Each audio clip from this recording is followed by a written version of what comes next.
This is bribery right here. Bribery at its finest. Say hello to my little friend. Hey, what's up creatures? It's Em and I'm back today with another creature feature. The series where I pick an animal and tell you lots of facts about them. If you haven't already, remember to hit that subscribe button down below, become part of the creature crew, and also hit that notification bell in the corner so you don't miss a single upload.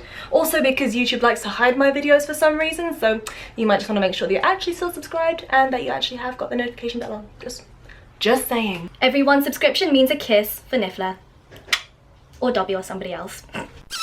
Today we're going to be looking at the striped skunk from North America, but I need my assistant. Where is my assistant today? I'll be right back. This is Puddin, my gorgeous assistant for today. She is a North American striped skunk. Puddin is a female skunk, a little over a year old now, and she actually used to belong to somebody else. She was a captive bred skunk, so she wasn't taken from the wild, but the person who originally had her, he fell into some difficulty unfortunately, and he was made homeless. Now of course if you're homeless, it's very difficult to keep a pet skunk, so he actually gave her to a pet store, who very kindly boarded her for over a year. Luckily this person did manage to find a new place to live, but sadly they didn't allow skunks, so she was up for adoption, and the store actually asked myself and Danny if we would like to be first in line to adopt her. We said yes, so we adopted little Puddin here. She is absolutely brilliant. Don't worry, she is not a wild caught skunk. She wasn't born in the wild and then taken into captivity. She was born in captivity, bred by a licensed breeder, and we have her here at home under a permit which is issued by the state. So don't worry, I didn't just randomly go outside and decide to bring a skunk home. There's actually a million reasons why you shouldn't do that, and I will come on to those later in the video. But first of all, sit back and enjoy this very fragrant creature feature. Fragrant. Now if you say the word skunk, most people's reactions are No.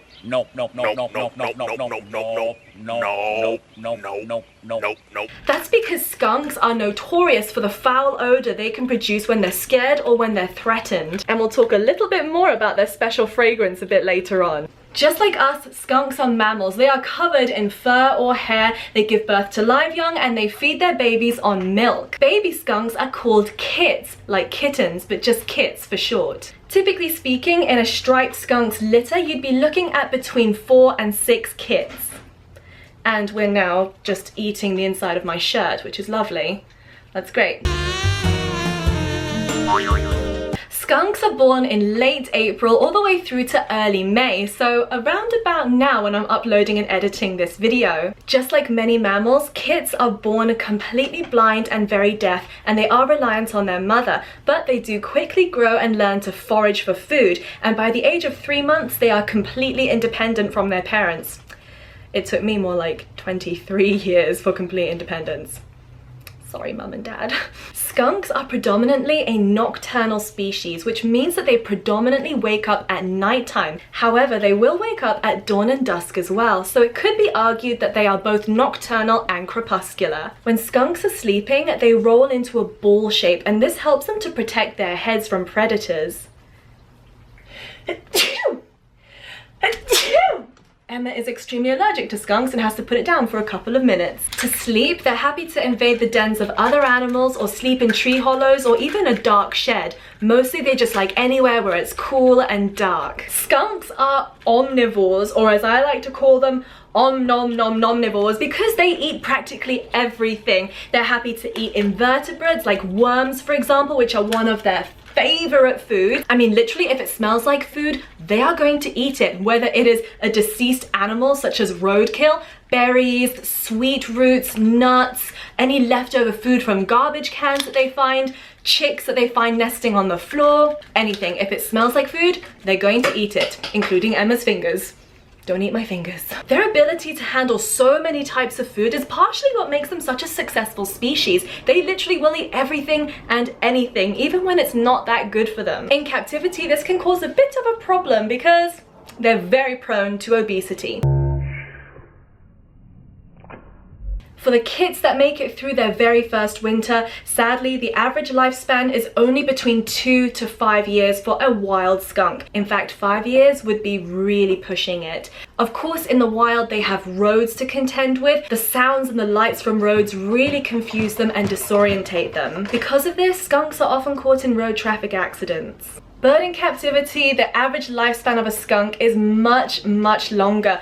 10 years or a little bit more is not unheard of for a captive skunk. Although striped skunks can occur where there are very harsh winters, such as on the East Coast or up into the southern tips of Canada, they won't actually hibernate the way that bears or a hedgehog would. They will reduce their activity somewhat, but they don't go into a true hibernating sleep. Okay, now let's take a look at some of the features of the skunk, because there is so much that you can tell about an animal just by looking at their features. First of all, the face. Small eyes and a big nose. This animal does not need to rely on eyesight for very much. Their most powerful sense, of course, is their sense of smell. Their nose is incredibly powerful, and they can use that nose to detect their favorite food underground. And now for those perfectly manicured feet. They're cute little feetses. Although they look very formidable, they're actually very blunt, and they're there to help them to dig. These guys are a pest to a lot of people's lawns. If you have holes in your lawn which look like this, congratulations, you have a skunk. Seriously, let's just take a look at these feet over here. I'm sure many of you know the joy of toe beans, the things that cats have which are so soft, or the dog pads that actually smell really nice, but you've never experienced skunk feet. Skunk feet are just like the softest leather you've ever encountered. Look at it.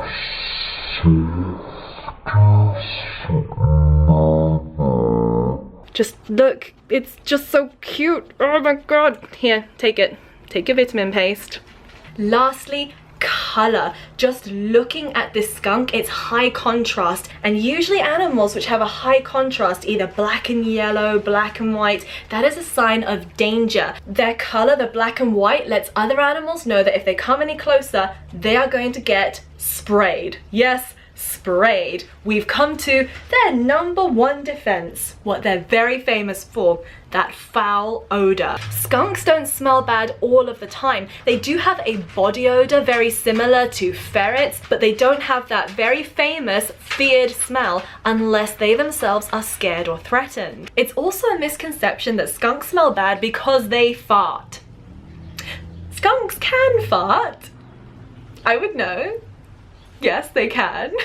Just like many mammals, skunks do have the ability to fart, but a skunk fart is like a delicate little windy pop of aroma compared to the actual smell that they are famous for. Their famous scent does not come from a fart, which would be a gas. Nope, their signature smell comes in the form of a noxious liquid. The liquid is stored in 2 little glands inside the anus of a skunk. So it's in these grape-sized glands that are stored within the skunk's anus that they store their noxious liquid. But when it's time to actually squirt the liquid, there's 2 little appendages that look kind of like pink-colored pinkies, just the tip of your pinkies, that poke out from the anus. Hello! And then that is where they can shoot with deadly accuracy up to 10 feet away, which is roughly 3 meters, their noxious liquid, and it smells disgusting. That smell is so potent that it can travel and linger up to 1.5 miles away. So we can all bask in the ambiance. Girl, you smell a lot. If you're curious as to how a skunk's liquid smells, it's like putting your head into a warm, deep container filled with sulfur, ammonia, rotting eggs, and burning rubber. Take a deep whiff. If you are sprayed by a skunk, the spray can actually cause irritation, and it can even induce asthma and vomiting. So it's just good to keep a comfortable distance if you ever see a skunk. The smell of skunk spray can linger on furniture, in your hair, on your skin, and there's this misconception that if you use tomato juice, that will remove the smell. Sorry, that's a little bit of a myth. In order to eliminate the smell, you have to oxidize the thiols, because the thiols are what actually causes the smell to be so potent and disgusting. Oxidizing the thiols neutralizes the odor. The way you can achieve this is by using 3% hydrogen peroxide in warm water with a little bit of detergent and baking soda. Now, if you're going to use this because you've actually been sprayed by a skunk, you might want to do a patch test on your skin just to make sure that you do not get irritated by the solution, because it would contain a little bit of hydrogen peroxide. Of course, if you get any skunk spray in your eyes, never put anything other than water in your eyes to rinse it out, unless the doctor gives you something different. But if you do get sprayed by a skunk, there you go. 3% hydrogen peroxide, baking soda, warm water, and a little bit of washing up liquid or detergent. Scrub, scrub, scrub. You can usually tell when a skunk is going to spray you because they've got very clear warning signs to tell you to back away. One of their warning signs is to stamp their feet. Dun, dun, dun. They will literally jump forward and stamp their front feet and pull backwards and stamp again. Kind of like they're doing that little Thriller dance from Michael Jackson. They can hiss, they can huff, they can stamp their feet, and then they will turn around and lift up that tail. Say hello to my little friend. Of course, if you're lucky enough to run into a spotted skunk, they do something that looks like this. They handstand. So if a skunk is baring their teeth, stamping, lifting their tail, hissing at you, or growling, just back away, slowly, quietly.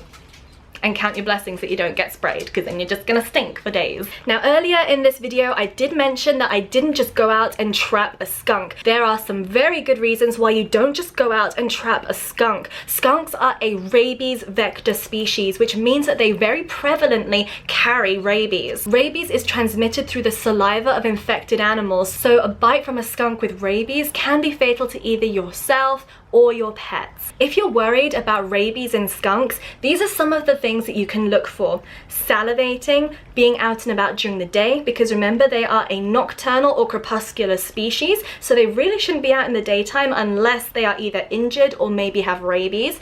Confusion, stumbling, and basically being a little bit uneasy on their feet, and also growling and outright aggression. If you are worried that there is a skunk near you or on your property that has rabies, do not try and capture it yourself. Call an expert or someone who is licensed by your state to actually come in and remove them for you. Equally, if you have a skunk on your property that you don't want there, I want all the skunks on mine, but if you don't want skunks on your property, please don't kill them. You can call someone who is specially trained to come in and relocate them safely into a new area away from your house. Now, this is really important to remember. Not all rabies carrying skunks will show symptoms. So it's perfectly possible for a skunk to actually have rabies and not to show any of those warning signs. So please don't approach any skunk. If you find a baby skunk, call a wildlife rehabilitator. Whether it's a problem skunk you have at home, a skunk that you want taken off your property,